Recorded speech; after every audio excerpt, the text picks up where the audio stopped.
අගමැතිතුමියනි ඔබතුමියට මේ සේවා ස්ථානයකදී අපේ කාන්තාවකගේ සේවා අයිතිවාසිකම් කඩවීම සම්බන්ධයෙන් කාරණාවක් පැහැදිලි කරන්න මම කැමතියි.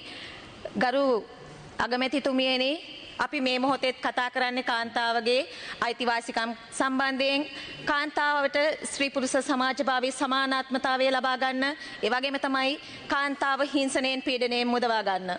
හැබැයි ගරු අගමැතිතුමියනි අපි ජාතික කාන්තා සතියක් ප්‍රකාශයට පත් කරලා තියෙන මොහොතකත් ඊයේ දිනේදී ඇඹිලිපිටිය අධ්‍යාපන කලාපයේ ඇඹිලිපිටිය හල්මිල්ල විද්‍යාලයේ ගුරුවරියකට ගුරුවරයෙක් විසින් පහර දීමක් කරලා තියෙනවා.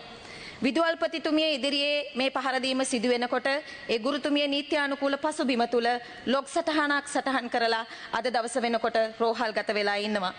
විශේෂයෙන්ම ජාතික කාන්තා දිනය වෙනුවෙන් අපි කාන්තා සතියක් ප්‍රකාශයට පත් කළ තිබුණත් කනගාටුවට කාරණාව තමයි මෙවැනි මොහොතක වුණත් මේ තරම් දැවැන්ත හිංසනයන්ට සේවා ස්ථානයන් තුල කාන්තාවන්ට ලක් වෙන්නට ලැබීම ඇත්ත වශයෙන්ම මේ ගරු සභාව තුල කාන්තාවක් විදියට മന്ത്രിවරියක් විදියට මම හෙලා දකිනවා.